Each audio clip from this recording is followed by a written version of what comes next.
আমাদের দেশে কিছু মৌলবী সাহেব আছে, এটি দোয়াই করে কবে বন্যা হবে, তুফান হবে, ফাউন্ডেশন আছে, টাকা তুলো, খাও দেও। আহমদুল্লাহ সাহেব যে এত টাকা যে অনুদান যে গ্রহণ করতেছে তার হিসাব আমরা চাই। আমাকে অনেক সময় অনেকে অনেক বাজে কথা বলেন, কটু কথা বলেন, হজম করে চলে যায় যে আমার ভাই হয়তো ভুল করেছেন। আমি আবার তাকে পাল্টা বলতে গেলে অসুন্দর হবে, মানুষ ইসলাম সম্পর্কে ভুল ধারণা নেবে। আমি সবর করার চেষ্টা করি। আমি সাবজেক্ট ট্রাস্টি বোর্ডের কেউ ফাউন্ডেশনকে কোনো অনারিয়াম, গাড়ি খরচ, তেল খরচ কোনো কিছু দেয় না।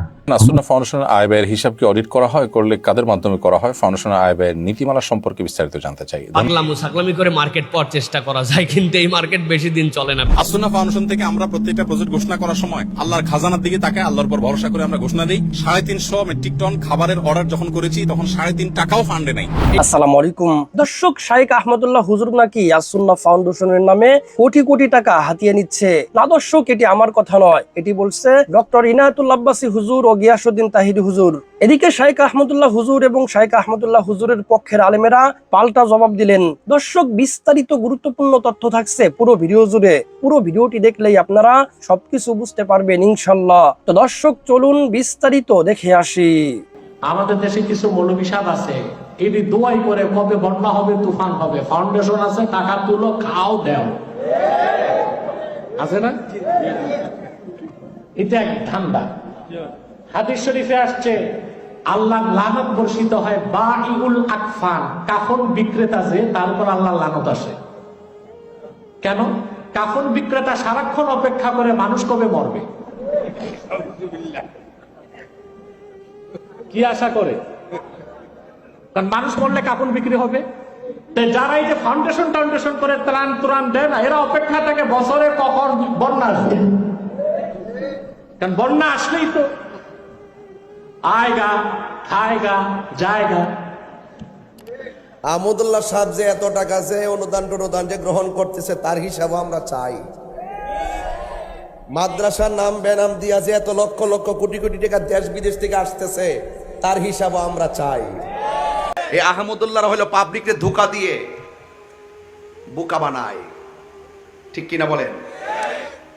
নীরবে নীরবে দেখবেন টাকা কোটি কোটি টাকা ঢুকাইয়া তাদের প্রতিষ্ঠান তারা করতেছে, পাবলিকের ক্ষতি করতেছে।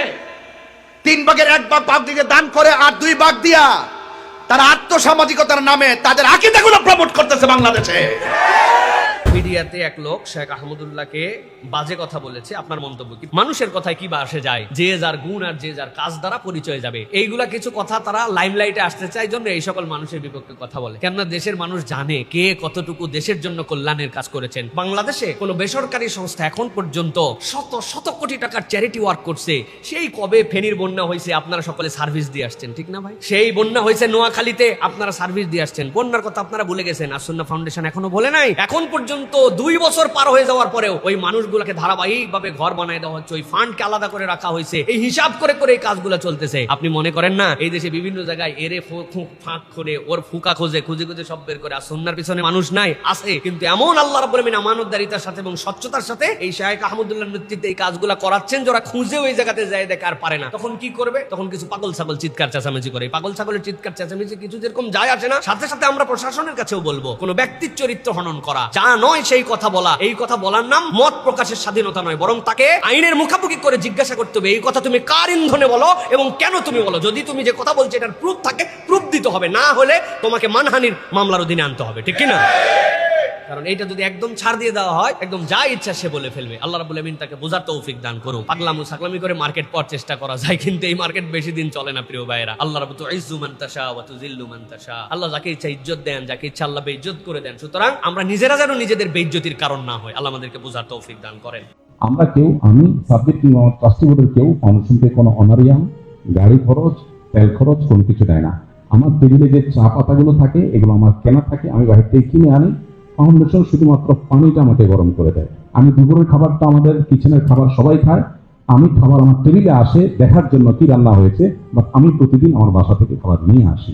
আপনাদের শুধু জ্ঞাতার্থে বলে রাখলাম, আমাদের মেমোরান্ডামে লেখা আছে এই প্রতিষ্ঠান পরিচালনায় কিয়ামত পর্যন্ত যারাই আসবে তারা কেউ কোনো পকেট মানি, কোনো বেতন ভাতা সুবিধা কোনো কিছু নিতে পারবে না। যেটা পারবে সে আসবে, যে পারবে না সে আসবে না। তো আমরা নিজেদের চলার জন্য আমার সাব্বিরের, আমি বই লিখি, রয়্যালিটি পাই আলহামদুলিল্লাহ সেখান থেকে যথেষ্ট, এবং সেখান থেকে আবার 1/3 আমি ফাউন্ডেশনকে দিই। এটা জাস্ট আপনাদের প্রসঙ্গ আসতে বলে রাখলাম। আমার বই থেকে আমি যা পাই, আমি যদি 20 লাখ টাকা 40 লাখ টাকা পাই, তো সেখান থেকে 10 লাখ টাকা যারা আপনার পরিবেশক তাদের কস্ট হিসাবে যায়, 1/3 15 লাখ, আর 15 লাখ আমার, আর 15 লাখ ফাউন্ডেশনকে ডোনেশন করি আমি। আর এখান থেকে আমরা কোনো কিছু নেই না। তো এটা আপনাদের বলে রাখা, কারণ অনেক প্রশ্ন থাকতে পারে যে ভাই আপনার ইন্টারেস্ট থাকে। আমাদের ইন্টারেস্ট হলো আলহামদুলিল্লাহ মানুষের জন্য কিছু করা। আমরা বরাবরের মতো আমাদের এই জায়গাটাতে খুবই ফোকাস। আমরা সস্তা কাজ করতে চাই না। আমাদের কাছে যে ফান্ডে আমরা কাজ করছি, একটা ঘরের টাকা দিয়ে একটা জেলা মানুষকে টাক লাগিয়ে দেওয়া সম্ভব। পাতিলকে পাতিল খিচুড়ি রান্না করবো, আর লাইন ধরে মানুষ থাকবে, খুব চমৎকার দেখাবো যে মানুষ নিচ্ছে, বাচ্চা নিয়ে যাচ্ছে, অনেক টাচি ছবি নিতে পারবো। তো সেই জায়গা থেকে আমরা কাজ করি। আসুন্নাহ ফাউন্ডেশনের আয় ব্যয়ের হিসাব কি অডিট করা হয়, করলে কাদের মাধ্যমে করা হয়, ফাউন্ডেশনের আয় ব্যয়ের নীতিমালা সম্পর্কে বিস্তারিত জানতে চাই। ধন্যবাদ ভাই তরিকুল ইসলাম, গুরুত্বপূর্ণ একটি প্রশ্ন আপনি করেছেন। আসুন্নাহ ফাউন্ডেশনের আয় ব্যয়ের হিসাব আলহামদুলিল্লাহ অডিট করা হয়। গেল বছর আমরা জোহা জামান নামক অডিট ফার্ম থেকে অডিট করিয়েছি, এবং এটি বাংলাদেশের উল্লেখযোগ্য এবং প্রথম সারির এবং পরিচিত গ্রহণযোগ্য সরকার নিবন্ধিত অডিট ফার্মগুলোর একটি। আমরা আসুন্নাহ ফাউন্ডেশনের প্রতিটি হিসাব নিকেশ পুঙ্খানুপুঙ্খভাবে সংরক্ষণ করে থাকি। আপনাদেরকে জানিয়ে রাখি যে আমাদের আয়ের 99.5%, অর্থাৎ যত টাকা ফাউন্ডেশনে আসে সাধারণ মানুষের ডোনেশন, তার 99.5% অর্থাৎ প্রায় 100% টাকাই আসে অনলাইন চ্যানেলে, ব্যাংকিং চ্যানেলে। অর্থাৎ সেগুলো হয় বিকাশ কিংবা নগদ, মোবাইল ব্যাংকিংয়ের মাধ্যমে, কিংবা আমাদের ওয়েবসাইট হয়ে, কিংবা ব্যাংক ডিপোজিট করার মাধ্যমে, ব্যাংক ট্রান্সফার করার মাধ্যমে, অর্থাৎ কোনো প্রকার হাতের স্পর্শ করা ছাড়া, কোনো প্রকার ভায়া ছাড়া সরাসরি অ্যাকাউন্টে প্রবেশ করে। এখানে আলহামদুলিল্লাহ কেউ চাইলেও সেটাকে ডানবাম করার বা সেটাকে তসরুফ করার বা এদিক সেদিক করার কোনো সুযোগ কিন্তু একেবারেই নেই বললে চলে। এরপর আসা যাক ব্যয়ের ব্যাপারে। ব্যয়ের ক্ষেত্রে আমরা সবসময় চেষ্টা করি ফাউন্ডেশন যে কোনো খাতে ব্যয় করবে, বিশেষ করে চ্যারিটিমূলক কাজগুলোতে, তার প্রত্যেকটা হিসেব আমরা আপনাদের কাছে দিয়ে থাকি। আপনাদের নিশ্চয়ই মনে থাকার কথা, বন্যার সময় আমরা ত্রাণের যে বিশাল কার্যক্রম ছিল, কোনটা আমরা কত টাকা দিয়ে কিনেছি, কোন ব্র্যান্ডের কিনেছি, সেগুলো কিন্তু আমরা জানিয়েছি। এবং খাদ্য সামগ্রীগুলো যেগুলো সেনা কল্যাণ থেকে বা যে সেনার পানি ইত্যাদি টাইপের মালামাল যেগুলো তাদের চ্যানেল থেকে নেওয়া সম্ভব হয়, সেগুলো আমরা সে সমস্ত প্রতিষ্ঠান থেকে নেই। এতে প্রথমত গুণগত মান নিয়ে কোনো সন্দেহ করার সুযোগ থাকে না, দ্বিতীয়ত আমরা খুব স্বল্প মূল্যে পাই। আমরা বন্যার সময় আমরা আপনাদেরকে পুরো মূল্য তালিকা দিয়েছিলাম, এই দামে বা এর চেয়ে কমে কেনার আদৌ কোনো সুযোগ আছে কিনা। এভাবে আমরা প্রত্যেকটা জিনিসকে কিন্তু ঘোষণা দিই। আমরা গত বছর প্রায় 9 শতাধিক মানুষকে জাকাতের অর্থে স্বাবলম্বীকরণ প্রকল্পের আওতায় আমরা বিভিন্ন স্বাবলম্বীকরণ উপকরণ কিনে দিয়েছি। এর মধ্যে রিক্সা, ভ্যান, মুদি মালামাল, জাল, ব্যবসার পণ্য, মিস্ত্রিদেরকে বিভিন্ন রকমের ইনস্ট্রুমেন্ট ইত্যাদি কিনে দেওয়া, এগুলো কিন্তু আমরা করেছি। এবং আপনারা নিশ্চয়ই লক্ষ্য রাখবেন, আমাদের ফেসবুক পেজে এখনও আপনারা স্ক্রল করলে দেখতে পাবেন যে একটা জেলায় আমরা 40 জন মানুষকে স্বাবলম্বী করেছি। সেই 40 জন মানুষের প্রত্যেককে আমরা নাম এটা এবং তার স্বাবলম্বীকরণ উপকরণ এটা, সে উপকরণের ছবি এবং এটা আমরা কত টাকা দিয়ে কিনেছি সেটার মূল্য, এগুলো লিখে আমরা প্রত্যেকটার ছবি আলাদা আলাদা করে ফেসবুকে পোস্ট করেছি। কেউ যদি কোনো বেনিফিশিয়ারির তথ্য জানতে চান, তাহলে সেক্ষেত্রে আমাদের অফিসের সফট কপি, হার্ড কপি 2 রকমের ফাইল, যে ফাইল তার ডিটেইল আছে, এমনকি কারা কারা সাক্ষী ছিলেন এগুলো তিনি গ্রহণ করার ক্ষেত্রে তাদের স্বাক্ষর সহকারে, ডিটেইল সহকারে আমাদের কাছে কিন্তু জমা থাকে। আলহামদুলিল্লাহ, আসুন্নাহ ফাউন্ডেশনের এই সমস্ত হিসাব নিকাশ যদি কেউ জানতে চান, তিনি যদি আমাদের লাইফ মেম্বার হন, ডোনার মেম্বার হন, তাহলে সেক্ষেত্রে আমরা তাকে অনলাইনে মেইলে পাঠিয়ে থাকি অডিট রিপোর্ট ইত্যাদি। আর কেউ যদি সরাসরি এসে দেখতে চান, তাহলে যে কারোর জন্য এই সুযোগটি অফিস টাইমে আমাদের জন্য আমাদের এখানে অবারিত আছে, যে কেউ আসলে দেখতে পারেন। আলহামদুলিল্লাহ, আমরা স্বাবলম্বীকরণ উপকরণের আওতায় গত বছর যে 9 শতাধিক পরিবারকে আমরা স্বাবলম্বীকরণ উপকরণ কিনে দিয়েছি, তাদের প্রত্যেকের ডিটেইল এবং সেই উপকরণের মূল্য ইত্যাদির বিস্তারিত আমরা গেজেটের মতো করে একটা বই আকারে প্রকাশ করেছি, এবং সেটা আমাদের অফিসে আছে, যে কেউ আমাদের কাছে সংগ্রহ করতে পারেন। আমাদের লাইফ মেম্বাররা, ডোনার মেম্বাররা ইতিমধ্যে পেয়ে গেছেন, তাদের প্রত্যেকের কাছে আমরা পোস্ট যোগে, ডাকযোগে আমরা পাঠিয়ে দিয়েছি। তো এই বইয়ে আপনি পাবেন যে 9 শতাধিক পরিবারের কাকে কোন জায়গায়, তার গ্রাম কি, নাম কি, তার পণ্য কি, পণ্যের দাম কত, বিস্তারিত আমরা দিই। আপনি যদি কারোরটা ধরে জানতে চান যে এই লোকটা ডিটেল আমি জানতে চাই, তাহলে আপনি আমাদের অফিসে আসলে আপনাকে আমরা সেটা দেখাতে পারবো। আলহামদুলিল্লাহ, এইভাবে আমরা প্রত্যেকটা জিনিস মেনটেন করি, আল্লাহর রহমত। এটি বিল, ভাউচার এবং আপনার বেনিফিশিয়ারিদের তথ্য, উপাত্ত, এভরিথিং আমরা এইভাবে চেক করি। আমরা ক্যাশ কোনো সহায়তা করলে সেটা আমরা কখনো সাধারণত ক্যাশ টাকা দিয়ে করি না। সচরাচর আমরা যেটা করি সেটা হলো বেশিরভাগ ক্ষেত্রেই আমরা তাদের মোবাইল ব্যাংকিং এর আমাদের বিকাশ নীতির মাধ্যমে প্রবেশ করে থাকি, যেটা ডাটাবেস আমাদের কাছে প্রিন্ট করা থাকে, অনলাইনেও সেটা সংরক্ষিত থাকে। চাইলে যে কেউ চেক করতে পারে যে কার কাছে কত টাকা গেল, কিভাবে গেল। করোনার সময় আমরা এভাবে অনেক অর্থ সহায়তা করেছি আলহামদুলিল্লাহ, এবং তাদের ডিটেলটাও, তাদের প্রাইভেসি যতটুকু রক্ষা করে সম্ভব মোবাইল নম্বরগুলোর দু একটাকে ব্লার করে দিয়ে ডিটেইল কিন্তু আমরা ফেসবুকে করোনার সময় দিয়েছি। এবছর রিক্সা প্রজেক্ট যেটা চলছে, 800 শতাধিক রিক্সা ইতিমধ্যে বিতরণ হয়েছে, 200 রিক্সা আমরা বিতরণ করবো ইনশাআল্লাহ। আপনারা অনেকে দেখছেন রিক্সাগুলো রাস্তাঘাটে, আমরা অনুরোধ করবো আপনার রিক্সাগুলো একটু ধরে দেখবেন। স্টিল বডির রিক্সা এবং 7XL রিক্সা, এই মানের এই কোয়ালিটির রিক্সা, একটা রিক্সা বানাতে কত টাকা খরচ হতে পারে আমরা বিভিন্নভাবে সার্কুলার দিয়ে, ঘোষণা দিয়ে, বিভিন্নভাবে চেক করে যাচাই বাছাই করে সর্বনিম্ন রেটে পেয়েছি 25,000 টাকা আমাদের খরচ হয়েছে। আপনি বিভিন্ন বড় বড় গ্যারেজগুলোতে নিয়ে যান এই রিক্সাটা, এই মানে একটা রিক্সা এর চেয়ে কমে বানানো সম্ভব কিনা। এভাবে আমরা প্রত্যেকটা জিনিসকে ওপেনলি জানিয়ে দিই যে কোনটা আমরা কত দিক করছি না করছি। এরপরে আমাদের কাছে তার কাগজপত্র, তথ্য উপাত্ত সব কিছু রেডি থাকে আলহামদুলিল্লাহ। আপনাদেরকে আমরা আশ্বস্ত করতে চাই যে এত কিছুর পরও আমরা দেশের হিসাব বিজ্ঞান এবং সংশ্লিষ্ট বিষয় আশয়গুলো সম্পর্কে যারা এক্সপার্ট আছেন তাদেরকে দিয়ে একটা বিশেষজ্ঞ টিম যারা আমাদের আয় ব্যয় এবং আমাদের হিসাব সংরক্ষণ এগুলোকে মনিটর করে থাকেন এবং উপদেশ দিয়ে থাকেন, সেরকম উপদেশটা পরিষদ আমরা রেখেছি। শরিয়া রিলেটেড যেগুলো আছে, জাকাতের অর্থ ইত্যাদি, এগুলো শরিয়াকে প্রতিপালন করার জন্য আল্লাহ আমাদেরকে যে জ্ঞান দিয়েছেন সেটা দিয়ে আমরা লক্ষ্য রাখি আলহামদুলিল্লাহ, বাস্তবায়ন করার চেষ্টা করি।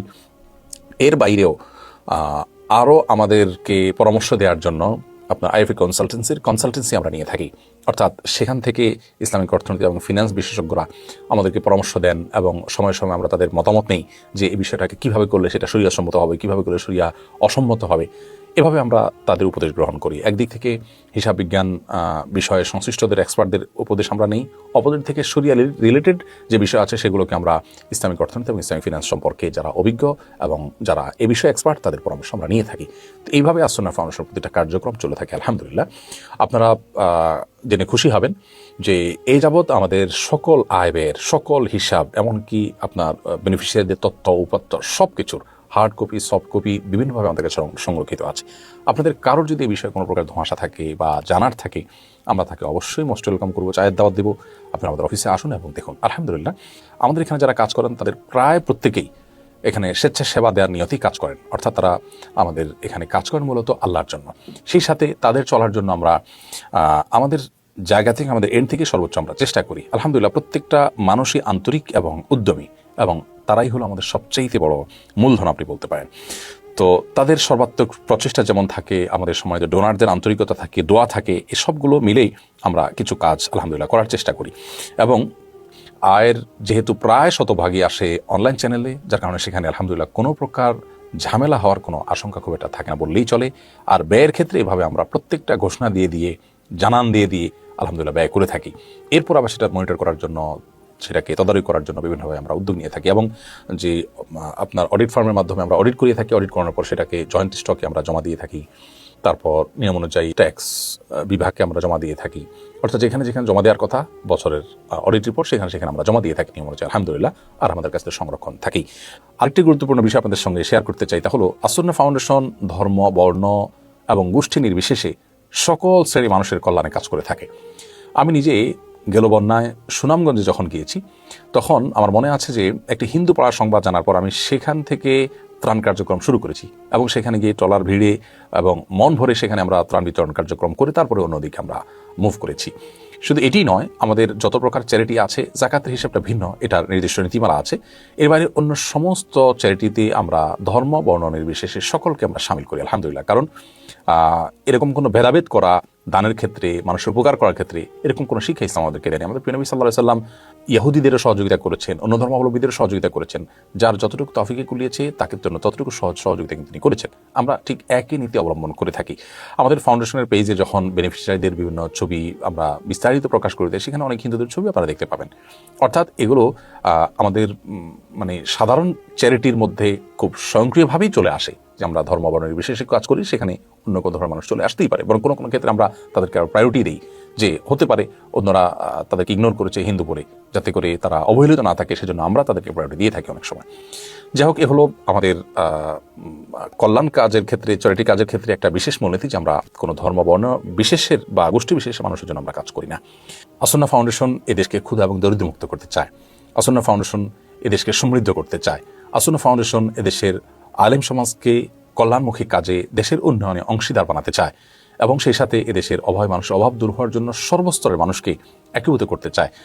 আসুন্নাহ ফাউন্ডেশনের এগিয়ে যাওয়া এটা এদেশের মানুষের জন্য খুব বেশি প্রয়োজন।